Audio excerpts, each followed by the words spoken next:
Hello everyone, welcome to my channel studies zone. So last class हमने कुछ cell organelles के बारे में डिस्कशन कर दिए थे कि क्या है, कौन सा है power house of the cell, कौन सा सबसे स्मॉलेस्ट सेल ऑर्गेनेल है, कौन हेड ऑफ द फैमिली है, राइट। सो आज हम उससे आगे मतलब और कुछ सेल ऑर्गेनेल्स है उसके बारे में डिस्कशन करेंगे। सो लास्ट तक हमने पढ़ा था कि राइबोसोम, तो राइबोसोम क्या है? This is the site of protein synthesis. Ribosome में क्या होता है? प्रोटीन सिंथेसिस यहाँ पर कंडक्ट होते हैं। यस। और ये क्या करता है? वो प्रोटीन को होल्ड करके रखता है। ये सुनो, नेक्स्ट वन राइबोसोम से रिलेटेड ही है क्या? That is endoplasmic reticulum. So what is our next cell organelle? That is endoplasmic reticulum. इसको शॉर्ट फॉर्म में बोला जाता है ER, एंडोप्लाज्मिक रेटिकुलम। तो ये क्या है? ये specifically network of membranes tubules है। ये ट्यूबल लाइक स्ट्रक्चर से, कैसे देखो, ये ऐसे होंगे, इसके स्ट्रक्चर से ऐसे कुछ होंगे, ठीक है, ये ट्यूबल जैसे स्ट्रक्चर से। ओके। अगर इसमें राइबोसोम्स कनेक्ट हुए, राइबोसोम्स अगर इस पे कनेक्ट हुए तो वो हो गया rough endoplasmic reticulum. RER means rough endoplasmic reticulum. Okay.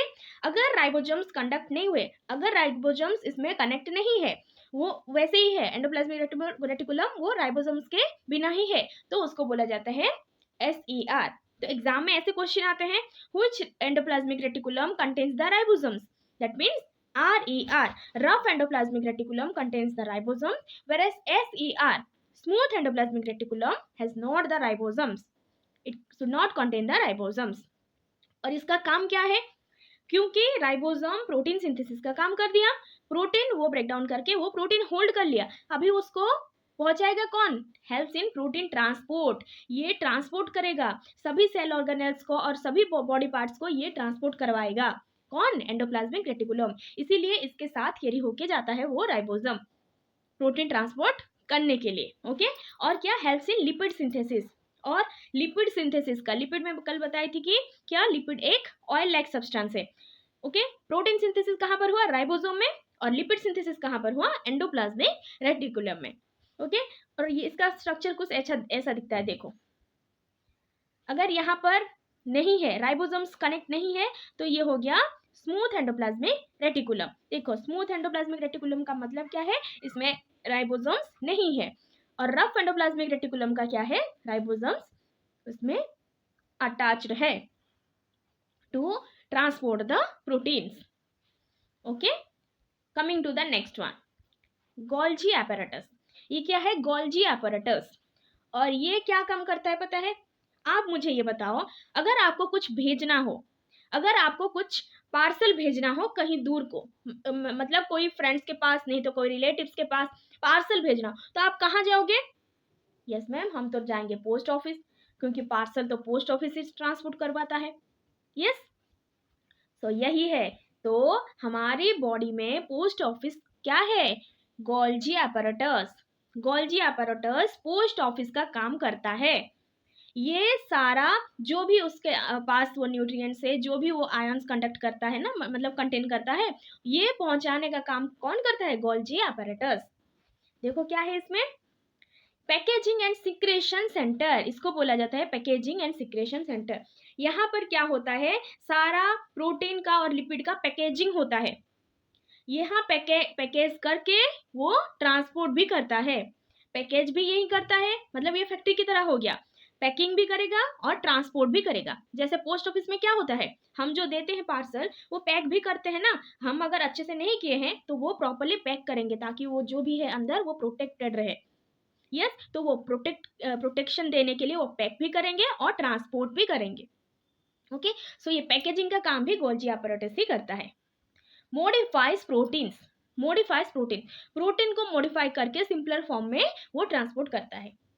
Forms vesicles, form vesicles को भी ये फॉर्म करता है। प्रेजेंट नियर न्यूक्लियस, न्यूक्लियस के पास ही ये है, क्योंकि ये अगर न्यूक्लियस बॉस है, ये ट्रांसपोर्ट करता है, तो वो मिनी बॉस हो गया ना। यस। तो गोल्जी apparatus कहाँ पर है? न्यूक्लियस के पास ही है। Discovered by Camillo Golgi. Camillo Golgi बोल के एक साइंटिस्ट थे, वही डिस्कवर किए थे गोल्जी apparatus। तो गोल्जी apparatus को और क्या बोला जाता है? Post office of the cell और packaging centre of the cell. क्या? Post office of the cell और packaging centre of the cell. Golgi apparatus कैसे दिखता है, देखो ये वेसिकल्स भी यही फॉर्म करता है, ओके, ट्रांसपोर्ट भी यही करता है, पैकेज भी यही करता है। तो कितना महत्वपूर्ण भूमिका निभा रहा है देखो गोल्जी apparatus। इसको गोल्जी कॉम्प्लेक्स भी बोलते हैं, गोल्जी बॉडी भी बोलते हैं। Okay, coming to the next one, that is lysosome. ये आ गया, बहुत डेंजर है भाई, ये बहुत डेंजर है। ये है suicidal bags of cell, suicidal bags of cell. ये क्या है यहाँ, ये क्या करेगी, जो इसके पास आएगा इसको वो सब खा लेगी, ये सब खा लेगी। इसीलिए मतलब बोला जाता है ना, अगर आग में कूदना है तो यही है, लाइसोसोम में क्या कूदते हैं अपनी जान देने के लिए। ओके, सुइसाइडल बैग्स जो भी वेस्ट प्रोडक्ट है ये कंटेन करेगी, और यहाँ पर जो भी आएगा वो मर जाएगा। Yes, suicidal bags of the cell contain digestive enzyme. हमारे बॉडी में जो डाइजेस्टिव एंजाइम सीक्रेट होते हैं वो लाइसोसोम में होल्ड होता है, मतलब कंटेन करते हैं। डिस्ट्रॉय वेस्ट मटेरियल, और ये क्या कम करती है, जो भी वेस्ट मटेरियल से उसको वो डिस्ट्रॉय कर देगी। क्यों, अगर कोई देखो, अगर कोई सेल डैमेज हो गया, ओके, अगर कोई सेल कोई काम का नहीं है तो कहाँ पर आ जाएगा, लाइसोसोम में आ जाएगा। देखो ये बहुत अच्छा भी काम करती है। ओके, तो जो भी सेल डैमेज हो गया ये उसको होल्ड कर लेगा, मतलब ये कंटेन कर लेगा। क्यों तुम फैलोगे यहाँ उधर उधर, क्यों फैलोगे, लाओ आओ मेरे पास आ जाओ, मैं तुमको पकड़ के रखूंगी, ठीक है। तो लाइसोसोम क्या करती है, जो भी damaged part of the cell है ये उसको होल्ड करके रखती है ताकि वो फैले ना और दूसरों में मिले ना, और वेस्ट मटेरियल्स जो भी है उसको वो डिस्ट्रॉय कर देगी। Present mainly in animal cell, mostly animal cell में ही ये पाए जाते हैं। हेल्प्स इन डिफेंस, डिफेंस क्यों बोला गया है डिफेंस, क्योंकि ये फाइट करती है कि नहीं, ये फाइट करती है। अगर तुम अच्छे हो, अगर बॉडी के लिए जरूरत हो तो रह सकते हो, अगर नहीं तो मेरे पास आओगे मैं मार दूंगी, ऐसा बोलती है वो। ओके, सो लाइसोसोम है हमारा बॉडी का सुइसाइडल बैग, सेल का सुइसाइडल बैग। जो भी डिस्ट्रॉय वाला मटेरियल है, जो भी मतलब खराब चीजें हैं वो लाइसोसोम में जाके ठहर जाते हैं, मतलब वहां रुकते हैं वो, सब डिस्ट्रॉय मतलब वेस्ट पार्टिकल्स को वो होल्ड कर लेती है। तो लाइसोसोम बहुत इंपॉर्टेंट है। सी, ऐसा ओपन है, क्यों ओपन है, ये अलाउ करती है जो भी वेस्ट हो यहाँ पर आ जाओ, देखो जो भी सेल जिसका भी कोई काम नहीं है यहाँ पर आ जाओ, ये सुइसाइडल बैग है। ओके, और एक बात, जो आरबीसीस है हमारे बॉडी में, जो आरबीसीस है रेड ब्लड सेल्स, ये इसका लाइफ स्पैन कितना है, 120 डेज। ओके, 120 डेज, उसके बाद वो कहाँ पर जाते हैं, वो स्प्लीन में जाते हैं, कहाँ पर, स्प्लीन में जाते हैं। Next one, vacuole. Vacuole storage sac of the cell. Vacuole एक क्या है, एक एम्प्टी बैग है, ये बैग लाइक स्ट्रक्चर है जो कि होल्ड करता है फूड को, तो स्टोर करता है, storage sac of the cell. Large central vacuole in plants, हाँ, तो वैक्यूल ऐसा एग्जाम में क्वेश्चन आता है कि वैक्यूल किसमें लार्ज है और किसमें स्मॉल है, कौन से सेल में लार्ज है और कौन से सेल में स्मॉल है। तो याद रखना, प्लांट सेल में बहुत बड़ा वैक्यूल है, where in animal cell it is a small in size. और ये क्या होल्ड करती है, स्टोर्स वाटर एंड फूड। ये क्या स्टोर करती है, water and food. Maintains turgor pressure, TP, turgor pressure, बाहर का एटमोस्फेयर का और अंदर का एटमोस्फेयर का प्रेशर जो है ये मेंटेन करती है vacuole. Small in animal cell, वही बताई कि प्लांट सेल में बड़ा होता है और एनिमल सेल में स्मॉल होता है। So vacuole is the food storage department, ठीक है। जैसे हमारा किचन में हम अगर कुछ फूड क्या हो गया, मतलब ज़्यादा हो गया तो हमको स्टोर करके रखना पड़ता है, तो हम फ्रिज में रख देते हैं। ओके, सो वो फ्रिज क्या है, वैक्यूल है। प्लांट सेल में ज़्यादा होता है क्योंकि वही वैक्यूल से वो क्या होता है, स्टार्च फॉर्म में हमको भी खाना मिलता है। तो वैक्यूल किस में ज़्यादा है, बड़ा वाला है, प्लांट सेल में बड़ा है, बट एनिमल सेल में छोटा है, क्योंकि हमको किसी को देना नहीं पड़ता फूड, हमारे बॉडी के लिए ही चाहिए। बट प्लांट सेल में वो स्टोर करता है और हमको भी देता है, इसीलिए उसमें बड़ा है। सी, प्लांट सेल में वैक्यूल ऐसे देखो क्यों दिया गया है, फूड सब स्टोर होता है।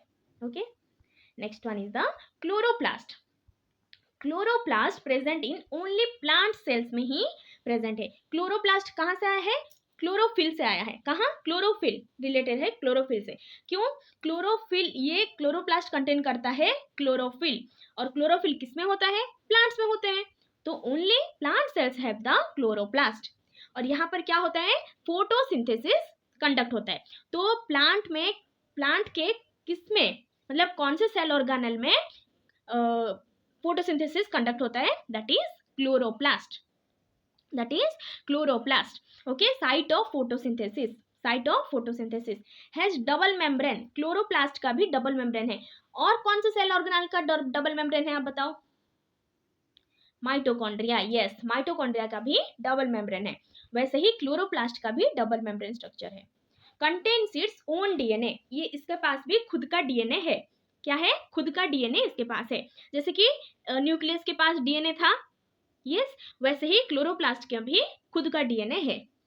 और ये किस में पाया जाता है? प्लांट सेल में पाया जाता है, एनिमल सेल में नहीं होता है, क्योंकि क्लोरोप्लास्ट में क्लोरोफिल होता है और फोटोसिंथेसिस का प्रोसेस होता है, इसीलिए वो only in the plant cells it is found, not in the animal cell. तो क्लोरोप्लास्ट कैसे दिखता है? ये रहा क्लोरोप्लास्ट. स्ट्रोमा और ग्राना, ग्राना और स्ट्रोमा फोटोसिंथेसिस के प्रोसेस में मैंने बताया थी, लाइट रिएक्शन और डार्क रिएक्शन यहाँ पर कंडक्ट होता है. तो साइट ऑफ फोटोसिंथेसिस व्हाट?